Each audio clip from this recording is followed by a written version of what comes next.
Hello, Bacho. Let's read the question. The question says, given below are two statements. Statement 1.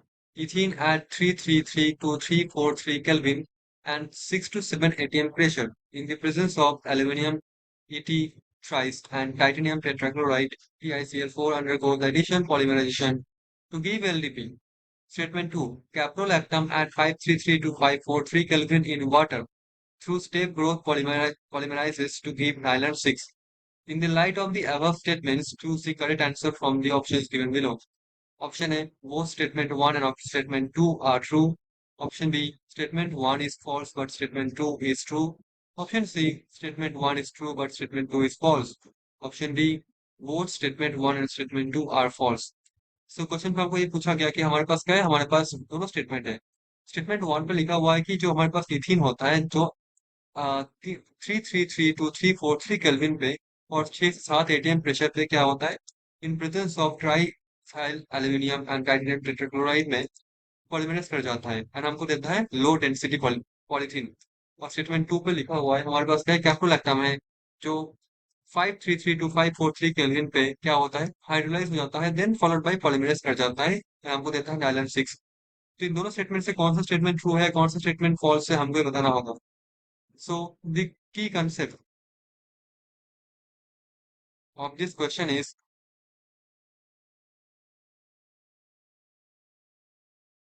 polymerization reaction.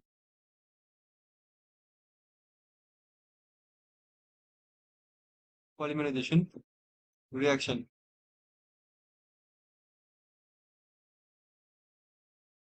So first of all, जो first statement है उसको deal करते हैं। जैसे कि first statement लिखा हुआ है कि इथीन, हम जानते हैं जो इथीन होता है वो क्या होता है, एक लीनियर मॉलिक्यूल होता है। CH2 डबल बॉन्ड CH2 होता है इसका मॉलिक्यूलर मतलब स्ट्रक्चर। सो और हमारे पास क्या है, हमारे पास है Al-ET3 मतलब ट्राई इथाइल एल्यूमिनियम, साथ में टाइटेनियम टेट्राक्लोराइड। इस ये जो मिक्सचर है इसको बोलते हैं ज़िगलर कैटलिस्ट। ज़िगलर नेटा कैटलिस्ट। सो हम जानते हैं जो ज़िगलर नेटा कैटलिस्ट होता है that is used which is typically employed in the synthesis of high density polymer. High density, इसमें होगा पॉलीथीन। नाउ अब क्वेश्चन ये आता है कि हाई डेंसिटी बनेगा या फिर लो डेंसिटी बनेगा, हमको कैसे पता, इवन इसका रीजन क्या हो सकता है। हम जानते हैं जब सिग्नल कैटलिस्ट रिएक्ट करता है, अगर वो लीनियर हुआ कोई ब्रांच्ड नहीं हुआ तो क्या होगा, high density polythene is made up of linear molecules that pack closely together giving the material it's high density. जो लीनियर मॉलिक्यूल्स होता है वो जब पॉलीमर फॉर्म करेगा तो क्या होगा, उसमें क्लोज पैक्ड स्ट्रक्चर बना पाएगा, क्योंकि उसमें कोई ब्रांच है ही नहीं। अगर ब्रांच नहीं हुआ तो क्या होगा, ड्यूरिंग क्लोज पैकिंग कोई भी स्टेरिक रिपल्शन क्रिएट नहीं होगा। तो ये क्या बनाएगा, हाई और हाईली डेंस पॉलीथीन। तो दैट मीन्स जिगलर कैटलिस्ट क्या बनाएगा, जब वो लीनियर मोनोमर होगा तब बना हमको देगा हाईली डेंस और हाईली डेंसिटी पॉलीथीन। ठीक है। सो इसमें जो हमारे पास गिवन है, ethene at 333 to 343 kelvin and 6 to 7 atom pressure in the presence of हमारा जो कैटलिस्ट है, तो हमको देता है एलडीपी मतलब लो डेंस पॉलीथीन, जो बिल्कुल गलत लिखा हुआ है। हमको देता है हाई डेंस पॉलीथीन। अगर ये ब्रांच होता है इसलिए की जगह सपोज कुछ और होता मॉलिक्यूल जो बहुत ब्रांचिंग होता जिसमें, तो हमको एलडीपी मिलता। तो statement one is false, that means option A cancel हो गया, एलिमिनेट हो गया। ऑप्शन जो सी है वो भी एलिमिनेट हो गया। अब देखते हैं बी और डी में कौन सा मतलब कौन सा ऑप्शन सही हो। हम जानते हैं जो सेकंड जो हमारे पास स्टेटमेंट है वो क्या है, caprolactam at 533 to 543 kelvin in water through step growth polymerisation to give nylon 6। तो ये जो स्टेटमेंट है इसे डील करते हैं। हमारे पास है कैप्रोलैक्टम। अब एक कैप्रोलैक्टम जो होता है वो एक 7 मेंबर रिंग होता है,